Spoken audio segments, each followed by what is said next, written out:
अभी तक हम लोग कहते थे, लेकिन अब आज साक्षात देख लिया और माँ मुंडेश्वरी के दरबार में हम हैं। चूँकि माँ का दरबार है और यहाँ सुनते थे कि बलि जो होती है वो माँ स्वीकार करती हैं, लेकिन उस रूप में नहीं होती जैसे अन्य जगहों पर होती है। यहाँ पर कोई भी जब जो बलि के लिए जो बकरा लाया जाता है उसको केवल अक्षत और फूल मार दिए जाते हैं और बेहोश हो जाता है, और उसके बाद जब उसके ऊपर गंगा जल यानी जल छिड़का जाता है तो फिर वो उठ जाता है, यानी कि जिसकी मनौती होती है। और ये मान लिया जाता है कि ये जो है माँ ने उसको स्वीकार कर लिया है, उस बलि को स्वीकार कर लिया है। और देखिए यहाँ पर ये जो है वो आया हुआ है, ये माँ का एक साक्षात जो एक तरह से कहा जाए प्रभाव या माँ की कृपा वो हम लोगों ने देखी है। हमारे साथ कुछ और साथी हैं। ये बताइए मनीष जी हैं, आपने देखा आज माँ का चमत्कार?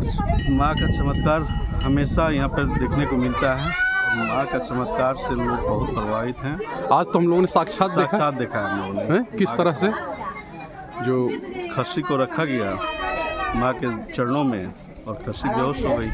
ये तो रोज़ मैंने ये चमत्कार देखने को मिलता है भैया, रोज़ चमत्कार। तो वही कि यहाँ पे लोग आते हैं कहते हैं, तो कई लोगों को लगता है कि नहीं ऐसा नहीं होगा, लेकिन ऐसा होता है। और सबसे बड़ी बात है कि यहाँ पे जो शिवलिंग है वो दिन भर में 3 कलर चेंज होती है अपने आप, और सबसे बड़ा शिवलिंग है वो यहाँ पे तो दिन भर में 3 बार कलर चेंज। अच्छा, 3 बार कलर चेंज होता है। अभी हम लोगों ने शिवलिंग का भी दर्शन किया है, तो साफ तौर पे है कि ये मंदिर का परिसर है। और किस तरह से आप कहाँ से आए भाई?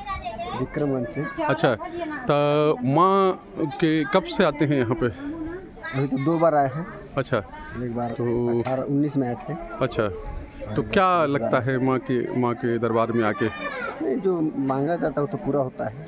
पूरा होता है। अच्छा, तो साफ तौर पे माँ के दरबार में आने पे जो मनौती है वो पूरी होती है। और यही चीज़ हम लोगों ने देखा कि जो एक वो है। और ये देखिए ये वो है जिसको अभी थोड़ी देर पहले हम लोगों ने, चूँकि अंदर फ़ोटो खींचना अलाउ नहीं है तो उसका पालन करते हुए हम लोगों ने अंदर फोटोग्राफी नहीं की, लेकिन ये साफ तौर पे है, ये माँ का चमत्कार है, ये माँ की कृपा है, ये माँ का एक तरह से कहा जाए माँ की शक्ति है। जो शक्ति माँ की है वो यहाँ पर दिखती है, और साफ तौर पे दिखती है कि माँ जो है वो कृपा करती हैं, सबके ऊपर कृपा करती हैं। और किस तरह की कृपा होती है, किस तरह से माँ का आशीर्वाद होता है, वो हम लोगों ने देखा कि कैसे कोई मनौती मानता है, कोई उसकी मान्यता होती है, वो कैसे पूरी होती है और कैसे वो स्वीकार करती है। क्योंकि जो यहाँ के अंदर पुजारी हैं उनसे भी हम लोगों ने बात की, उन्होंने कहा कि देखिए माँ की ये कृपा है, माँ का ये चमत्कार है। माँ का चमत्कार क्या, माँ साक्षात रूप में यहाँ बैठी हुई हैं। और जिस तरह की इसकी कहानियाँ हैं, इस मंदिर से संबंधित कहानियाँ, तो साफ तौर पे है कि एक बड़ा भव्य और दिव्य और माँ के जो कहा जाए कि कृपा से जागृत ये मंदिर है, माँ मुंडेश्वरी के मंदिर।